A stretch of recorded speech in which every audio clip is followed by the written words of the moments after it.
Hello sir నమస్తే అండి. నమస్కారం. సార్ నా పేరు విజయ అండి. అదే సార్ మనం టీవీ నుంచి ఫోన్ చేశారు కదా సార్ మొన్న. ఏంటమ్మా? మనం టీవీ నుంచి కాల్ చేశారు కదా సార్. ఆ, రౌత్ సూరిబాబు గారు బాధితులమండి. ఆ, అదే సార్ కలవమన్నారు కదండి. మరి ఏంటి అసెంబ్లీ అవుతుంది కదా, అవునా? 2 రోజులు వస్తాను. సరే సార్. అయితే 2 days లో ఫోన్ చేయనా సార్? హలో సార్ నమస్తే అండి. సార్ అదే మొన్న కాల్ చేశాను కదా సార్, క్యాబినెట్ మీటింగ్ లో ఉన్నానని చెప్పారు కదండి. ఏంటమ్మా, దేనికి విషయం?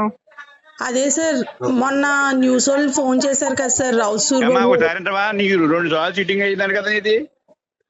సరే ఎక్కడ ఏం సిట్టింగ్ ఏం జరగలేదు ఒకసారి సార్. రాజుగారి దగ్గర, పెద్దపల్లి రాజుగారి దగ్గరికి వెళ్ళి, దుర్బాబు రాజు గారి దగ్గరికి వెళ్ళి మాట్లాడతా. చెప్పాను వెళ్ళు, దుర్బాబు రాజు గారి దగ్గరికి వెళ్ళు. ఇవాళ వెళ్ళమంటారా సార్? వెళ్ళు వెళ్ళు. Welcome to 100 TV. నేను మీ తేజ.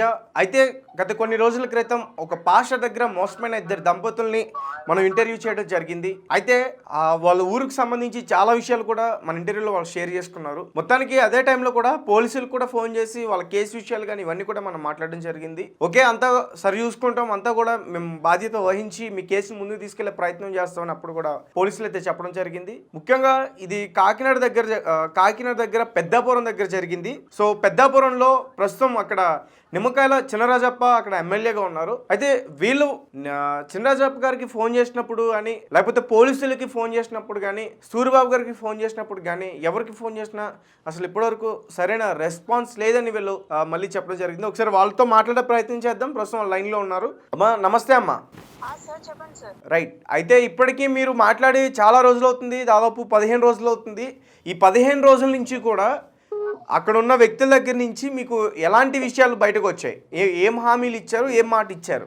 సార్ ఈ 15 రోజుల నుంచి మీ 100 టీవీ ఛానల్ వీడియో రిలీజ్ అయిన నెక్స్ట్ డే వాళ్ళు ఒక ఎస్ఐ గారు కొవ్వూరు నుంచి కవర్ చేశారు సార్. కొవ్వూరు ఎస్ఐ గారు ఫోన్ చేశారండి. చేసి వాళ్ళు వస్తున్నారంట, మీరు రండి ఒకసారి అని చెప్పారు సార్ మాట్లాడడానికి. అవును సార్, మాట్లాడడానికి వాళ్ళు వస్తున్నారంట, మీరు రండి అని చెప్పారు సార్. మేము వెళ్ళాం సార్. హైదరాబాద్ నుంచి దిగ్గానే మేము అక్కడికే వెళ్ళాం సార్. వెళ్తే వాళ్ళు కూడా వచ్చారు సార్. రావడం వాళ్ళు ఎలా వచ్చారంటే సార్, ఒక 4 ఆటోలు జనాలండి. అంటే జనాలను ఎక్కువ తీసుకుని వచ్చారా? భయపెట్టే ప్రయత్నాలు చేశారు అక్కడ? మీరు నాకు చెప్పండి, ఏంటి అక్కడ జనాలను ఎక్కువ తీసుకుని వచ్చారా? ఆటోల్లో జనాలను వేసుకుని వచ్చారా? భయపెట్టే ప్రయత్నాలు చేశారా? స్టేషన్ దగ్గరికి 4 జనాలు తీసుకొచ్చారండి.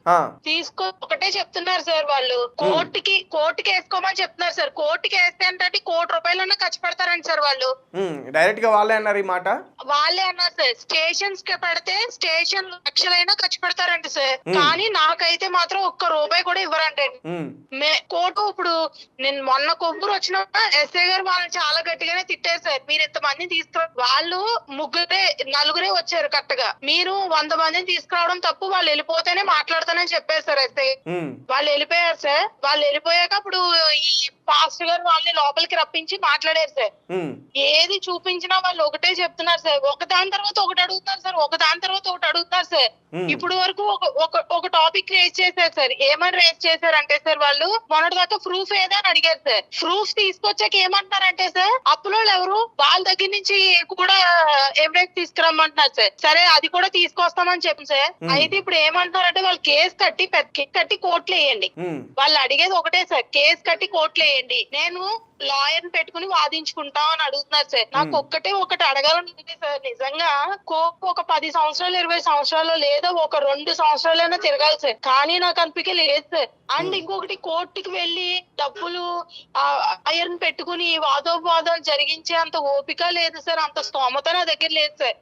కోర్టుకి వేస్తే ఓ 10 సంవత్సరాల తర్వాత తీర్పు వస్తుందేమో సార్. మహా ఈ 10 సంవత్సరాలు వాళ్ళు మమ్మల్ని తిప్పుతారు, మేము వాళ్ళని తిప్పుతాం, ఇదంతా జరుగుతుంది సార్. కానీ నాకు ఒకటే బాధ అనిపిస్తుంది సార్, న్యాయం అనేది వెంటనే ఎక్కడ జరగదా సార్? ఇలా తప్పు చేసి పట్టుకుని వాళ్ళు 10 సంవత్సరాలైనా తిరగడానికి సిద్ధపడుతున్నారు, కానీ మీరు అక్కడ చేసిన తప్పని ఒప్పుకోవట్లేదు సార్. కాదమ్మా, మీరు అక్కడ మీ నియోజకవర్గ ఎమ్మెల్యేలను కూడా కలిసే ప్రయత్నం చేశారు కదా? అవును సార్, నేను ఎమ్మెల్యే గారికి ఇప్పటికి 2 times కాల్ చేశాను సార్. సార్ ఏమంటున్నారంటే, ఫస్ట్ క్యాబినెట్ మీటింగ్ లో ఉన్నామన్నారు సార్. నెక్స్ట్ మళ్ళీ నేను చేశాను సార్. మళ్ళీ ఈ రోజు స్టిల్ ఈ రోజు చేసినప్పుడు సార్ ఏమంటారంటే దేనికమ్మా దేనికి ఏంటి ఓకే నేను వేరే అతనికి అంటే చైర్మన్ సార్ రాజా సూర్బాబు గారు అనే అతను పెద్దాపురం చైర్మన్ గారండి. మీరు వెళ్ళి వాళ్ళని కలవండి, ఆల్రెడీ మీరు 2 సిట్టింగ్లు జరిగినాయి అంట కదా అని అడుగుతున్నారు సార్. 2 సిట్టింగ్లు జరిగినాయి కానీ వాళ్ళు ఏ 2 సిట్టింగ్ లో ఏ మాట మాట్లాడలేదు సార్ అసలు. అంటే తిప్పుకుంటున్నారా అందరు మిమ్మల్ని?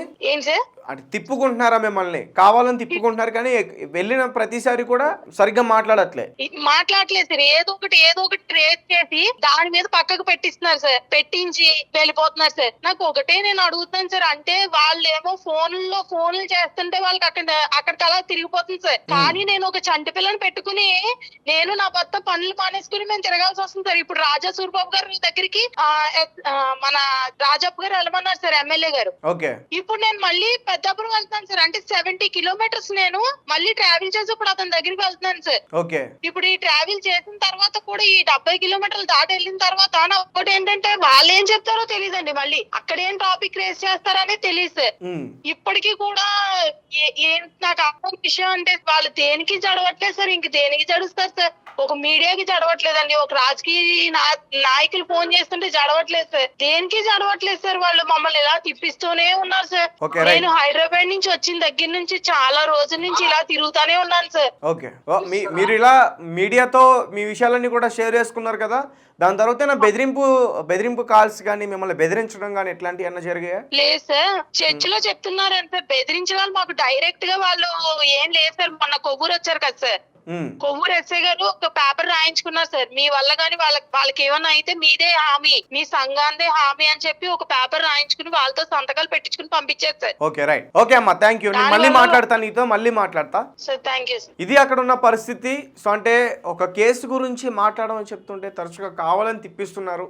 నేను డైలీ 70 కిలోమీటర్లు ట్రావెల్ చేయాల్సి వస్తుంది. ఏదైనా విషయం వాళ్ళతో మాట్లాడాలంటే ఫోన్లో మాట్లాడట్లేదు. ఇలా ఇప్పటికే 1.5 సంవత్సరం గడిచిపోయింది, ఇంకెన్ని రోజులు తిరగాలి? మళ్ళీ కోర్టు అంటున్నారు. మా పిల్లల భవిష్యత్తు ఏం కావాలని చెప్పేసి ఈమె అయితే బాధపడటం జరుగుతుంది. ఒకసారి ఎమ్మెల్యే గారితో మాట్లాడిన కాల్ రికార్డింగ్స్ కూడా బయటకు వచ్చాయి. ఒకసారి అవి కూడా విందాం, అతను ఏ విధంగా స్పందించారు అనేది. ఒకసారి అవి కూడా పూర్తిగా క్లారిటీగా తెలుసుకునే ప్రయత్నం చేద్దాం.